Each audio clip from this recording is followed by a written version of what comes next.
I must have left it up there. Sorry, guys.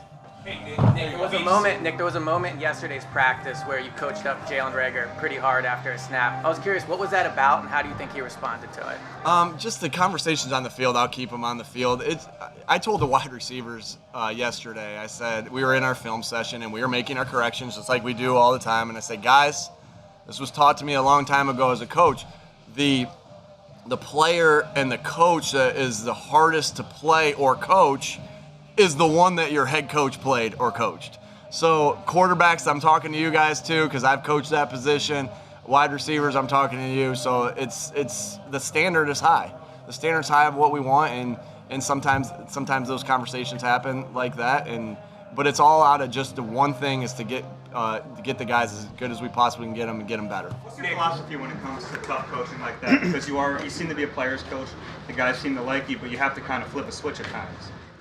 You know what my experience is that if you're helping a guy become better, that's all that these players really want is can this guy make me better? And when that is the case, I think you can coach them as hard as you want to. Now, my philosophy is that I want it to be harder out here on Monday, Tuesday, Wednesday, Thursday, Friday, Saturday than it is going to be on Sunday. And that's something I kind of learned from my old head coach, Larry Karras. Like, he would yell and scream at us all week, and then Saturday during the games, we didn't get yelled at unless we did something really messed up. So Nick, that's my philosophy as far as that goes. Sorry. So as far as managing personalities, so you have 90 different guys. The old adage that some need a kick in the butt, some need a pat on the back. Do you kind of get a feel for what this player needs, what this player needs? Most definitely. To say that you're going to coach everybody the exact same, it's just not. It's again where I'm glad I have my background in teaching, right, in education. Like it's just not done that way to get to somebody and to.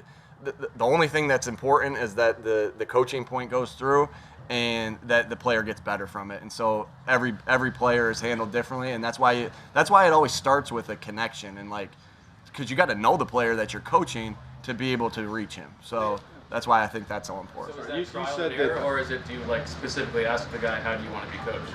Yeah, if I ask the guy how he wants to be coached, he'd be like, really nice. No, I don't think I would yell and scream at me all the time.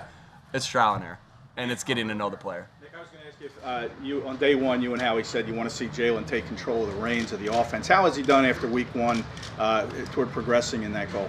You know, it's interesting because week one and through week one is an install. So it's like we have 8 installs. So just so you guys know, we have 8 installs, and we're going through those day by day.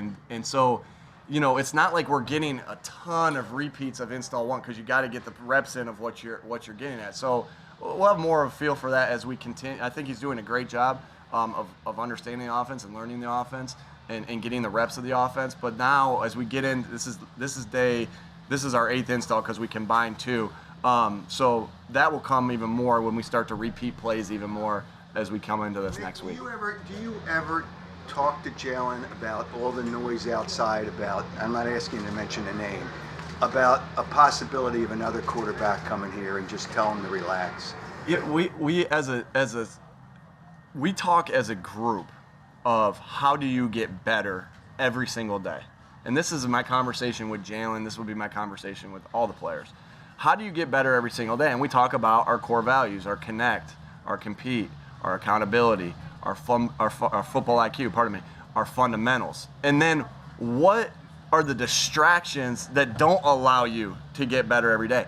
And the distractions are different for everybody. I mean, right? They're different for everybody. Some are, I won't even get into that, what I would say with the team. Everybody's distractions are different. Everybody's going through something different. It's just, the message is clear with everybody is what are we doing to get better every day, and what are we willing to eliminate from our life that is not allowing us to accomplish that goal. With that said, though, for the past 7 practices you've installed with Jalen as the starting the first team quarterback, if that's not going to change, what's your hesitation potentially naming him the starter for week 1? Yeah, there's just no rush there on having to do that, and we just want him to continue to impress and show like he has, and yeah, we're just not there yet. This franchise is historically favored, at least in many recent years, has favored the pass over the run more than most. What has been the messaging from Jeffrey on down in terms of how you approach that? And if the season comes about and it shows that the run is something that you need to emphasize more than maybe previously you have, will you go in that direction? My message, only messaging that I've ever gotten from Mr. Lurie is that do what you need to do to win games, and I will support anything you need to get that done. I'm here to support you. We've seen your practices go an hour 15, an hour 20. What's your philosophy? I mean, we're used to seeing 3 hours or 2.5 hours out here. What's your philosophy on the length of practice, and how do you know you're getting the work in that you need? Again, all that goes down to player health, and I'm not the expert in that. But I have so myself and our strength staff and our training staff and our doctors, and Howie, we all get together and we talk about how do we keep these guys. We have so much ability on the field. How do we keep them available, right? Because if they're not available, that ability is worth nothing. So that's just part of the design of what we're doing as far as the length of practices. But when we're out here and we're working, the standard is set very clear of how we want practice to be. So we feel like we're out here just enough of what we want to be out here as far as to just keep the guys healthy. But when we're out here, we're going and we're really rolling. We're practicing hard because, again, practicing hard, which we talk about as a group all the time, is how you get better also every single day. So, Nick, between the shorter practices, you've had 2 veteran days off in 7 days, and obviously OTAs, you were limited in what you could do, no mini camp. What gives you confidence that this team's going to be ready, when the games are live? Yeah, again, availability, first of all. Again, player health is the first thing. So the confidence is that just because they're not practicing for the amount of time, right, the 3 hours or whatever, 2.5 hours, with the walkthroughs, we're full speed mentally in walkthroughs, okay? Like, we're still walking through, but it's full speed to the snap. We're still meaning full speed, right? We're still connecting full speed when we're in there. So it's all these things. Like, it's just not practice is one piece of the puzzle, and it's a big piece. And there's all these other pieces and puzzles to get ourselves ready, and we're doing those, just like we would any other year. So when you get that advice, Nick, from the medical, the training staffs, and the coaches get together, how do you guys sort of maximize the time you do have? So if they say you have 75, 90, whatever, sure, how do you guys maximize? Yeah, it's just about being highly organized and everybody communicating. Like, how do we make sure that we go from period to period? You talk at length of what practice is going to look like. Hey, we're going period 1 to period 2, period 3. Here's where these guys are on the field. Here's where they're on the field.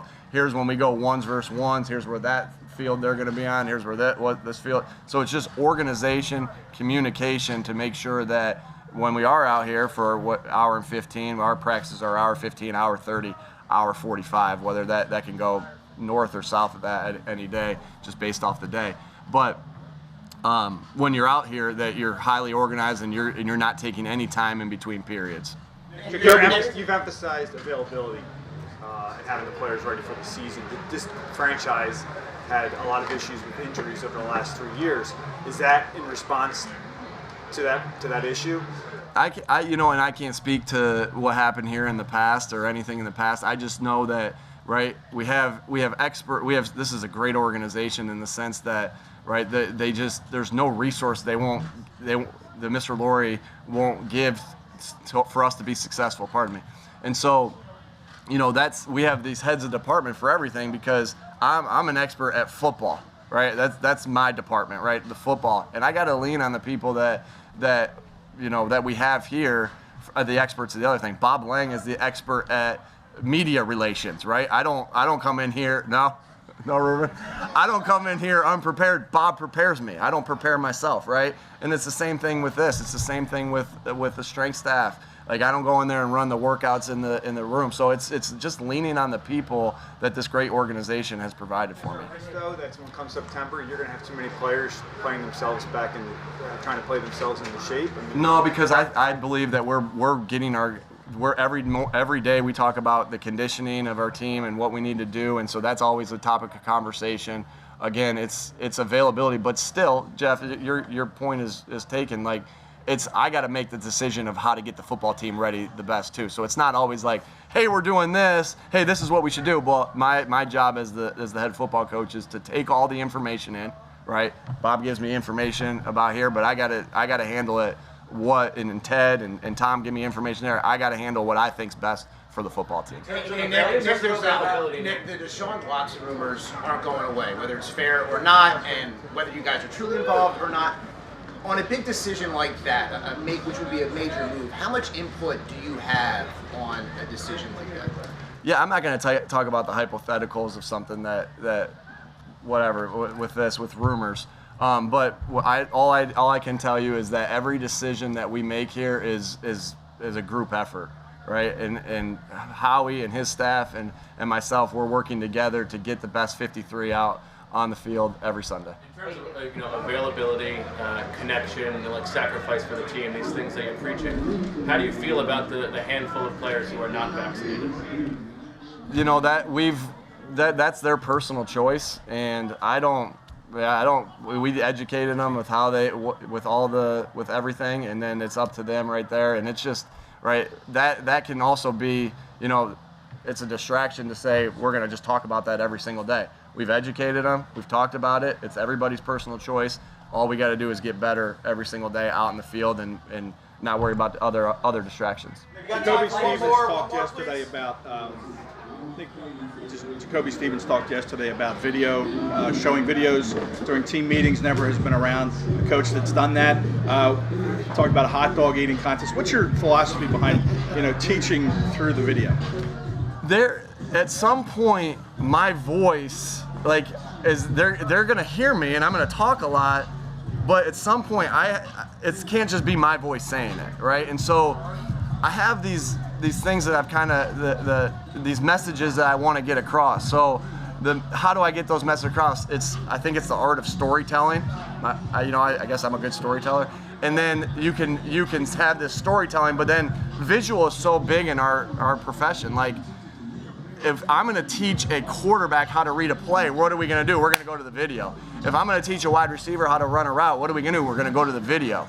And so I'll set the stage of a message a lot, and then we'll go to a video, right? Kobe Bryant, I love Kobe Bryant and everything he stood for as a player. I find myself having a lot of videos on him, but it's anybody, right? The video that Jacoby was talking about was Kobayashi, and I'll tell you about that. Our fifth core value is fundamentals.